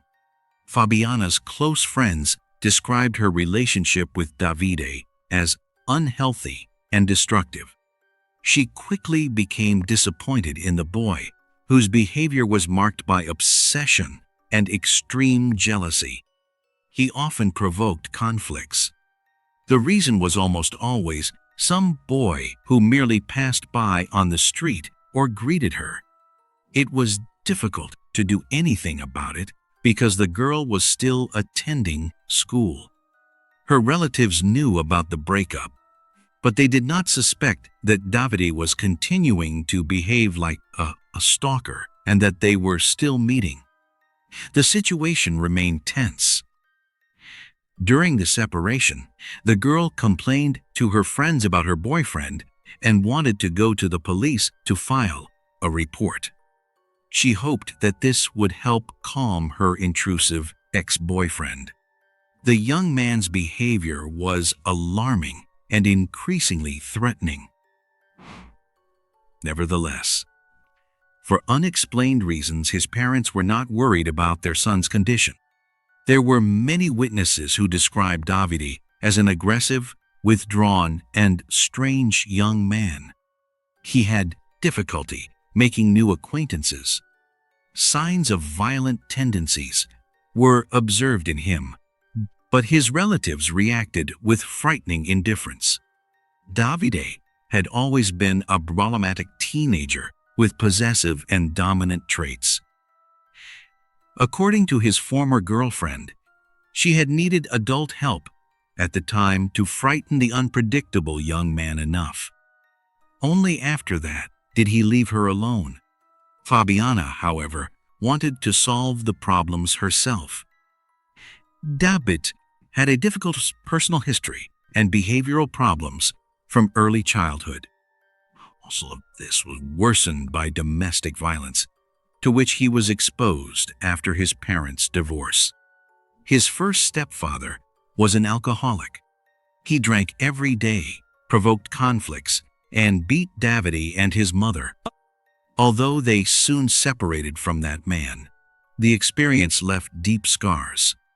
It is possible that this was the source of his aggression and inner turmoil. He could not let Fabiana go when she wanted to free herself from his pressure. Against this background, investigators assumed that Davide had once again not told the whole truth. The circumstances suggested that the young man had deliberately lured the girl to a lonely area because he wanted to kill her. The gasoline canister also supported the idea of a premeditated act. Normally, the teenager did not carry extra fuel with him. He rarely left the city on his scooter, and the vehicle was economical enough to manage with a full tank. What shocked everyone most, however, was the cruelty with which he killed the delicate girl. Her friends were convinced that Fabiana could not have gone voluntarily with her boyfriend to such an isolated place. She must have felt immediately that something was wrong. Fabiana Lucisi's funeral took place on May 28, 2013. The ceremony was held in the town hall, where around 5,000 people had gathered. Everyone was deeply moved by the fate of the 16-year-old schoolgirl. By then, local television stations and newspapers were already reporting on the tragedy. Once again, society began asking questions about femicide and the vulnerability of young women who are in relationships with manipulative and controlling partners. During the funeral service, not only family members and friends of the deceased spoke, but also the leader of the local religious community to which Fabiana belonged. Everyone expressed deep sympathy to the victim's family and voiced the hope that the perpetrator would receive the punishment he deserved to the full extent of the law. People again asked themselves how such outbreaks of violence, which regularly claim the lives of young people, could be prevented. Various organizations that work to protect girls and boys joined the discussion. In the meantime, Davide Marone was arrested. The man confessed and was now waiting in custody for his sentence. Fabiana's relatives insisted that, considering the brutality, the planned nature of the act, and the attempt to destroy traces of the crime, he should be treated as an adult. The prosecution agreed with this view, but the judge decided that Davide should be tried as a minor. The boy's psychological conditions also raised many questions. There were suspicions that he had serious problems. Several witnesses, including his ex-girlfriend, pointed to his unusual and unstable behavior. This required additional examinations, but experts found nothing that would justify limiting his criminal responsibility. Davy was declared fully capable of understanding his actions, and therefore took part in the court proceedings. Because of his confession, the case was handled through a simplified procedure. The Luzi family attended every hearing. The parents of the deceased wanted to see with their own eyes that the perpetrator would receive his just punishment. After the trial, Davide was found guilty and sentenced to 22 years in prison. He was dissatisfied with the sentence. His lawyer continued fighting for a reduction and filed several appeals. He referred to the teenager's mental state and claimed that it had been a mistake to declare him fully responsible. The lawyer insisted that not all procedural rules had been followed when reviewing his client's emotional condition. The appeals court reduced the sentence to 18 years of imprisonment. This happened after he was declared partially responsible. That conclusion was reached by an independent expert commissioned by the defense. In addition, during the review of the case, premeditation was excluded as an aggravating circumstance. For this reason, the defense now had the opportunity to continue its work, and there was a danger that the perpetrator could receive an even lighter sentence. Because Davide was a minor at the time of the crime, Fabiana's family could not appear in court as civil plaintiffs. However, they believed that the killer had received too mild a punishment and continued putting pressure on the justice system to obtain a harsher outcome. One stage of the court process took place in 2015. The court ruled that Davide and his parents had to pay compensation to the Luzzi family. The family of the accused disagreed with this decision. The victim's family lawyer, however, insisted that the perpetrator's parents also bore responsibility for raising their son. They had created unsuitable living conditions for him, had failed to teach him moral values, and had not exercised enough control to prevent this crime.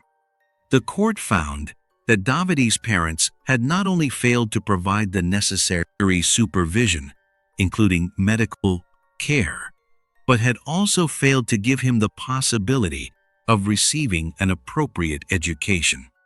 In the judge's view, they had not supervised the teenager in time and had missed the moment when his psychological problems began. No evidence was found of visits to psychiatrists. David, therefore, did not receive the necessary treatment and care, which ultimately contributed to the tragedy. The father of the murdered girl, Mario Luzzi, expressed his outrage toward the Ministry of Justice and even personally appealed to the president. The reason was that Davide had received a reduction while serving his sentence. He had behaved well in prison, had not provoked conflicts, and had willingly participated in a rehabilitation program. As a result, the young man was given the possibility of regularly receiving temporary release. Fabiana's family criticized this decision as completely incomprehensible.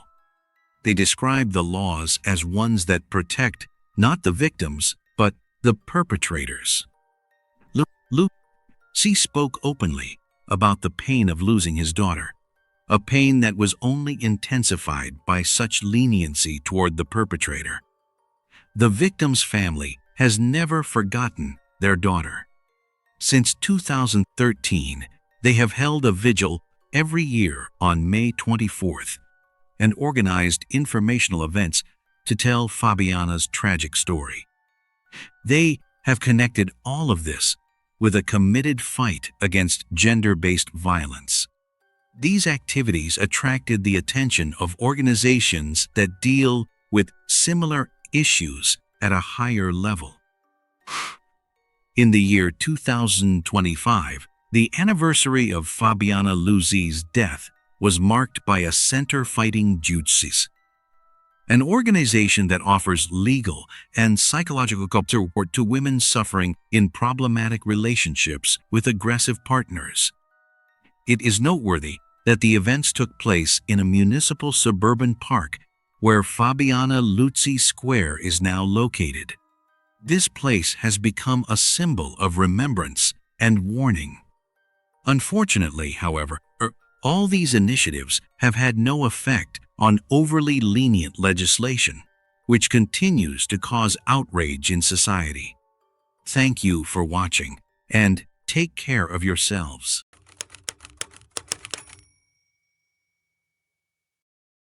On September 25, 2006, 14-year-old schoolgirl Georgine Kruger woke up early in the morning.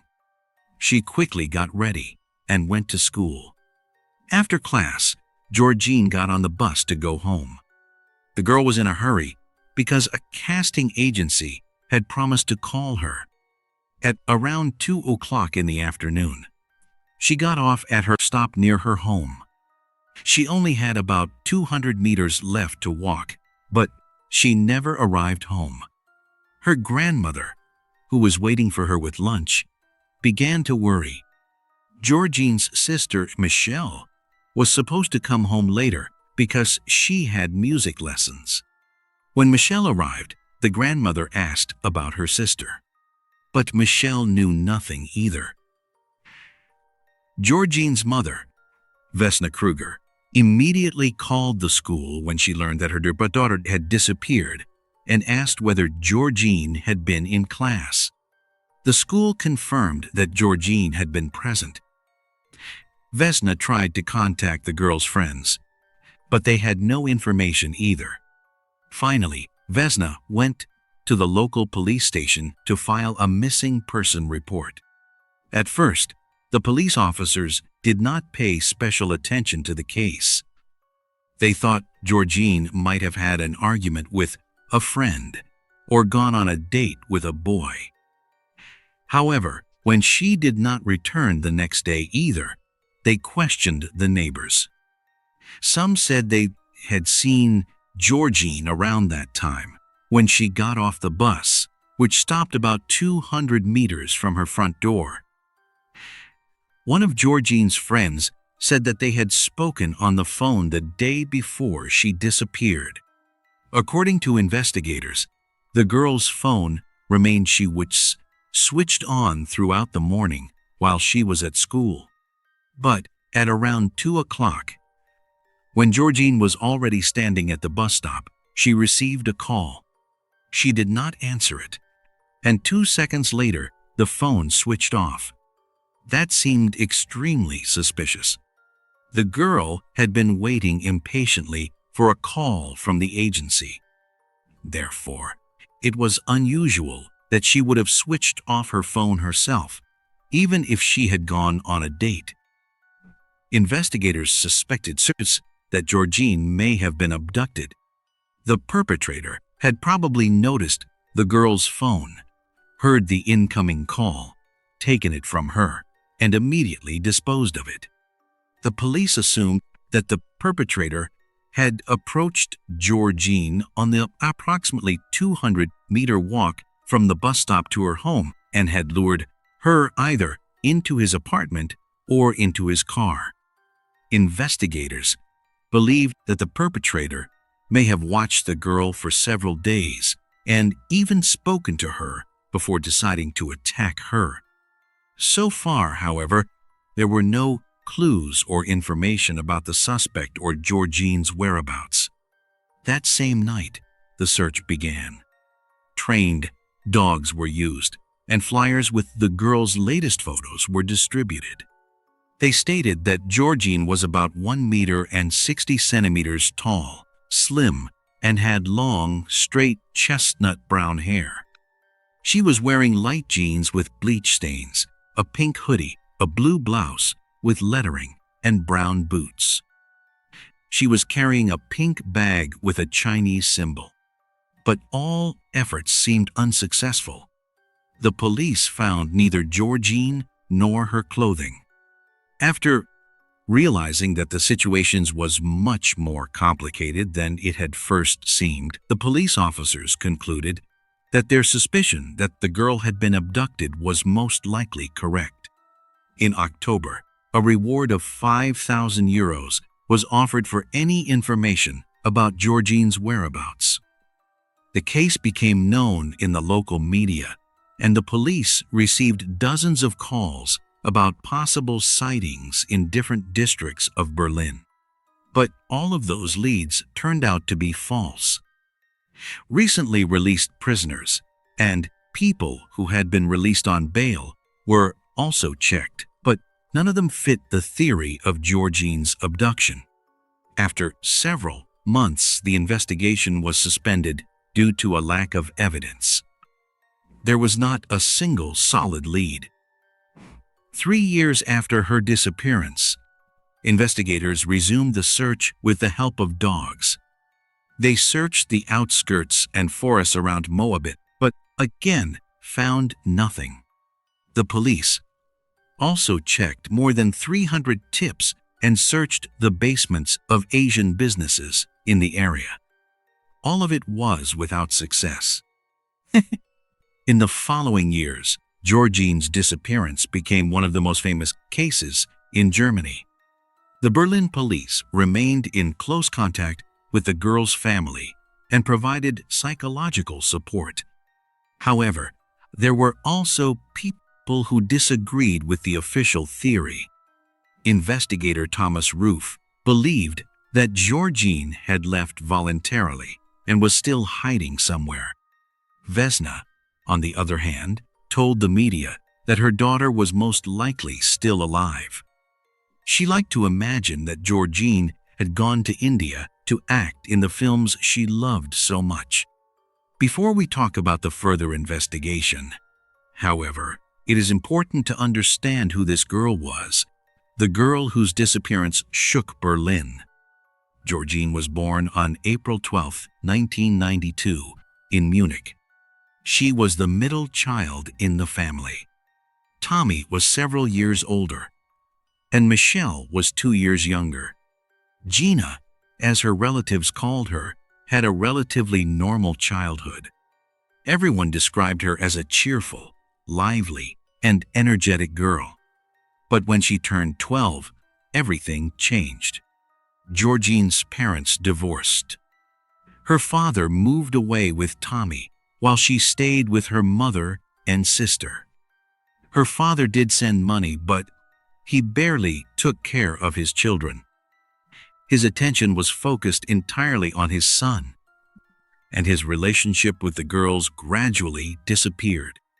Georgine and Michelle were excellent students. In their free time, both girls were involved in dance, theater, music, and books. Art had an important place in their lives. And as we know, books are especially important here, because they too can open up an entire world full of emotions, stories, and even secrets. Georgine especially loved Indian films. She loved watching musicals and imitating the dance moves in front of the mirror.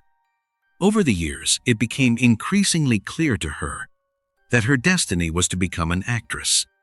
She also thought about a career as a model. She liked posing in front of the mirror. At the beginning of 2006, Vesna was offered a well-paid job in Berlin, which is why Georgine and her sister had to move with her into their grandmother's house in the residential district of Moabit. There, they had to start their lives from the beginning. The girls attended a respected school in a neighboring district, only one stop away from their home. Nevertheless, Georgine's life was far from ideal. She had almost no friends, and many girls did not like her. They found it irritating that she was always dressed fashionably and wore noticeable makeup. In 2006, when Georgine turned 14, she decided to make her dream come true and become an actress. She began attending various castings, and soon an agency invited her to audition for a supporting role in the television series Turkish for Beginners. On September 22nd, Georgine passed the casting and received a lot of praise. The producers promised to contact her on Monday to sign the contract so that she could begin filming in the summer. Unfortunately, the girl waited in vain for that longed-for call and never got the chance to become a great actress. In 2016, 10 years after Georgine's disappearance, the investigation took a 180-degree turn. A new search was organized in Moabit, which awakened new interest in the case. The perfect gift for the Advent season, available on Amazon. Link in the description. Residents of the street where the girl had lived contacted the police because of a neighbor who worried them. This man seemed to have a special interest in underage girls. He actively invited them into his home and asked them extremely strange questions. With this information, investigators checked the witness list again and came across a case from 2013. It involved Ali K., exactly the man the residents of Moabit had pointed out. He was a German man of Turkish background. He was married and had 3 children. Investigators began a covert investigation and uncovered scandalous facts. In July, two girls between 11 and 13 years old contacted the police. They said that Ali K. had followed them and harassed them with indecent and suggestive comments. It also turned out that 4 years earlier, the man had already been under investigation for an assault on a girl from a local school. Ali K. had promised her a smartphone at a cheap price. The girl agreed. But when she went down into the basement of his house, she realized that everything had been a trap. The man told her that he was in love with her and that he would leave his wife's life so they could be together. Then he tried to kiss her, but the girl fought back and he struck her. After that, he sexually assaulted her and then handed her a tissue so she could wipe away her tears. Ali K. threatened the girl not to tell anyone about the incident. She agreed, but as soon as she came home, she immediately told her parents. They reported it to the police right away, and the girl was sent for an examination because of the injuries she had suffered. She described in detail the basement where she had been held and said it had felt like a frightening cave. That was exactly where Ali K. was arrested. During questioning, he gave his version of events. The man said he had wanted to sell her a phone, but when they were in the basement, the girl allegedly admitted that she had no money and would pay in another way. According to Ali K., she then kissed him and undressed herself, after which he became overwhelmed, pushed her away, and she hit her head. That was how he explained her injuries and bruises. Ali K.'s wife fully supported her husband and accused the girl of trying to seduce him. Ultimately, Ali K. was convicted of sexual assault and received a suspended sentence. In 2011, he was again under investigation, yet he still dragged a 17-year-old girl into a basement and tried to attack her. When she said she was still a virgin, he let her go. The girl also had to promise not to go to the police, but eventually she reported him anyway. In 2012, the district court found Ali K. guilty of attacking the girl. Because of a favorable social prognosis, he received a sentence of less than 2 years and was again released on probation. According to the victim, after some time, she herself pointed out to the police that Ali K. might be connected to the disappearance of Georgine Kruger. Instead of believing her, however, the police officers reprimanded her and explained that accusations could not be made without evidence.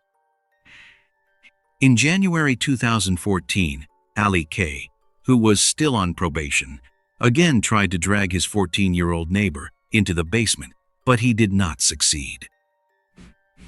The police officers who received the report limited themselves to writing a report about the incident.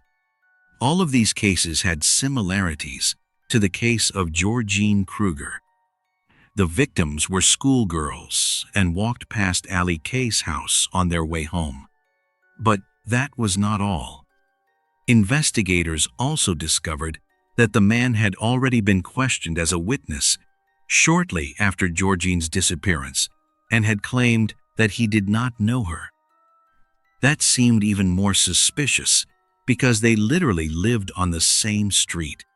In the spring of 2017, the prosecutor's office finally confirmed the suspicion against Ali K. The review of his phone and surveillance of his conversations left little doubt. However, investigators concluded that the case involving the two girls, 11 and 13 years old, had no criminal significance, and the proceedings were discontinued. The same happened with the case of Georgine Kruger. Investigators saw no prospect of success, but among the investigators there were also those who did not want to give up. they doubted the official conclusions and were ready to do everything to convict the perpetrator. The 6th Homicide Division decided to deploy a specialist undercover. His task was to get close to Ali K. and find out whether he had anything to do with Georgian's disappearance and possibly obtain a confession from him. Recorded conversations showed that the 43-year-old man had heavy debts. He had lost 10,000 euros playing poker. Ali K. was practically unemployed and needed easy money. It also became known that he wore fashionable clothes to look younger and helped teenagers buy alcohol and cigarettes in order to gain their trust. In addition, he was a passionate lover of luxury cars. In his free time, Ali K.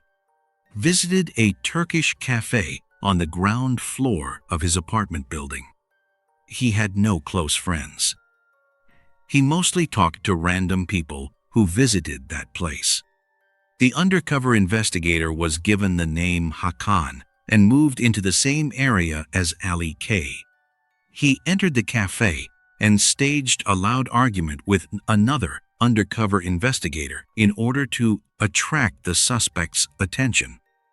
During the conversation, Hakan presented himself as a successful businessman who had come to Moabit to open a gas station. He said he urgently needed a manager and that the position was well paid. When the second police officer left, Hakan stayed behind alone, and Ali K. immediately approached him. He presented himself as the ideal candidate for the manager position, and Hakan told him the salary. Ali K.'s eyes lit up. Finally, he could pay off his debts. In the following months, Hakan became a close friend of Ali K. In November 2017, they exchanged phone numbers, and Hakan began driving him around in sports cars and taking him to nightclubs. But the investigation did not move forward. The suspect showed only his best side in order to get the job at the supposedly existing gas station. Then, investigators decided to involve more relatives. Susan appeared, another undercover investigator who was introduced as Hakan's wife. Soon they spent a lot of time with Ali K. and his wife, Melek K. After several meetings, the four became something like a circle of friends. But Susan also failed to obtain any information. Ali K.'s wife saw him as a saint. She considered him a good person who simply had bad luck at work and apparently knew nothing about Georgine's disappearance. At that moment, Melek's sister noticed that Hakan and Susan did not seem like a couple in love, and she found it suspicious how quickly they had entered the family's life. Ali K., however, ignored her words. He urgently needed the job that Hakan had promised him. The undercover investigator managed to build such a strong relationship with him that Ali K. even trusted him and Susan to look after his children. But that still did not move the investigation forward. Finally, the police decided to use another undercover investigator. This was Kara, Hakan's cousin, who was supposed to bring Ali K.'s darker side to light. The man introduced himself to the suspect, said he had a criminal past, and invited Ali K. to have a drink at a brothel. There, he said that he had earned a large amount of money through illegal business and now had to decide how to spend it. But Ali K. again did not fall into the trap. Investigators began to doubt. Perhaps this man was not the one they were looking for after all. But, as if by fate, on March 31, 2018, the Moabit police received an emergency call. An unknown man claimed to know where Georgine Kruger's body was hidden. He gave coordinates and abruptly hung up. On April 19th, The police went to the indicated location in a nearby forest, but found no evidence. Then investigators had a new idea. They wanted to distribute flyers with a QR code so that residents of Moabit could hear the voice of the alleged caller and call in if they recognized him. It only remained to be seen how Ali K. would react to the reopening of the case. If he became nervous, it would mean only one thing. He was exactly the man they had been looking for so long. In May of that same year, the police spread the news through the media that the Georgine Kruger case had been reopened and that they would not give up until they found the truth. At that time, Hakan installed surveillance cameras in his luxury car and placed one of the flyers with the QR code next to the newspaper in which the article had been published. Then he offered Ali K. and his wife a ride. Ali K. agreed without hesitation. It had always been his dream to drive such a car. When the couple got into the car, investigators could observe through the cameras how Ali K's wife indifferently flipped through the paper. But with Ali K, things were different. He became visibly nervous and began speculating out loud. After the ride, the man took the paper into a Turkish cafe and tried to find out from the visitors whether they knew anything about the matter. He said he wanted to help the police find the guilty person, but investigators felt that his motive was completely different, and soon they wanted to prove it. In October 2018, Kara finally decided to speak seriously with Ali K. He told that his girlfriend was causing him major problems and that he could not get rid of her because she had compromising material about him. She was demanding a huge sum of money for the breakup and was otherwise threatening to go to the police and claim that Kara had killed someone. The undercover investigator then offered Ali K. 100,000 euros to kill his girlfriend and another 50,000 euros if the body was not found within a year. The man had not yet started working as a manager, so the money would have been very useful to him, and he had no moral concerns about the assignment. Finally, he could pay his debts. He asked about the woman's weight, whether he would need to get a car, and which place would be best for the attack. It seemed as if he had done something like this before. The conversation was interrupted for several days, and the undercover investigator returned to his office with the audio recordings of the consultations. On October 30th, Kara and Ali K. traveled to Frankfurt, where they again spoke about the planned crime. Kara told him that he did not believe he was capable of murder, and that only the desire to make money quickly was driving him to such thoughts. Then Ali K. confessed what he had hidden for many years. Murder was not unfamiliar to him. More than that, he had done it before. Ali K. said that in 2006, a 14-year-old girl had moved onto his street in the Moabit district, and she had completely captivated him. He saw her pass his house twice a day on her way to school and back. Despite her young age, Ali K. began complimenting her and telling her that he found her extremely attractive. Over the months, his attraction grew stronger and stronger. On September 25, 2006, at around 2 o'clock in the afternoon, the man waited in front of his house to see whether the girl would pass by. But that day, he decided not to limit himself to words. He went a step further. The street was quiet and empty. It was the perfect moment. He asked her to help him carry heavy bags into the basement and promised her a small reward. The girl knew him and knew that he was a family man. So she agreed. When they were in the basement, Ali K. locked the door and tried to kiss her. The girl resisted, but he struck her on the head with a metal object. When she lost consciousness, he seriously assaulted her and then strangled her with his own hands. He could not leave her alive. He was afraid she would tell the police what had happened. After making sure the girl was dead, he wrapped her in garbage bags and a carpet.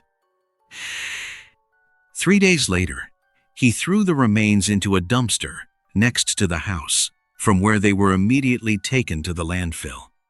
This waste was constantly burned, making it impossible to find the body. The girl Ali K. had killed was Georgine Kruger. His confession had just been recorded on Kara's audio device. In December 2018, the police finally arrested Ali K. During questioning, the accused refused to testify, which prolonged the process. He claimed that there was no evidence connecting him to the murder anyway, and in a certain sense, he was right. Investigators had no direct evidence against him, apart from the recorded confession. And without the victim's DNA found in the basement confirming her death, it was extremely difficult to bring charges. Ali K. remained in custody for a year and a half, and although Georgine's family had not received justice, they were very relieved when they learned that the killer had finally been found. In the meantime, the investigation into Georgine's disappearance continued. Investigators persistently searched for evidence, hoping to bring solid charges. Even if they had found no evidence, the confession recorded by an undercover investigator would have carried great weight in court. Criminal procedure law in Germany is less strict regarding the use of evidence than in some other countries.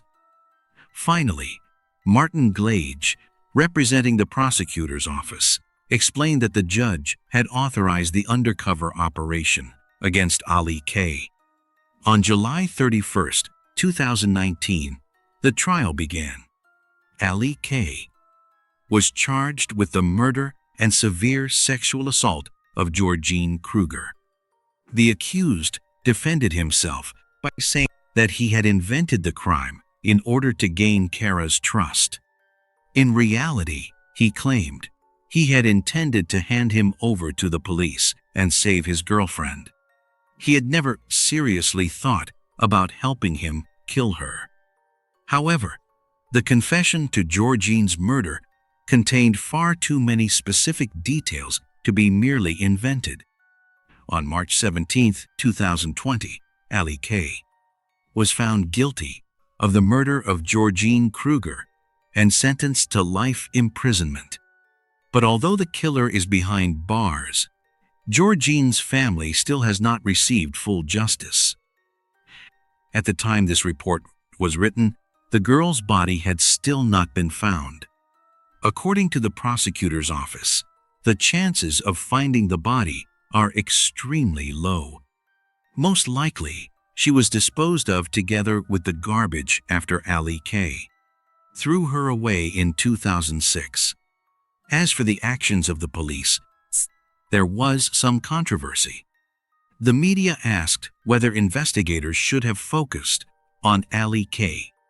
as early as 2012, when he was convicted of sexual assault. If the facts had been compared back then, many girls might perhaps have been spared his attacks.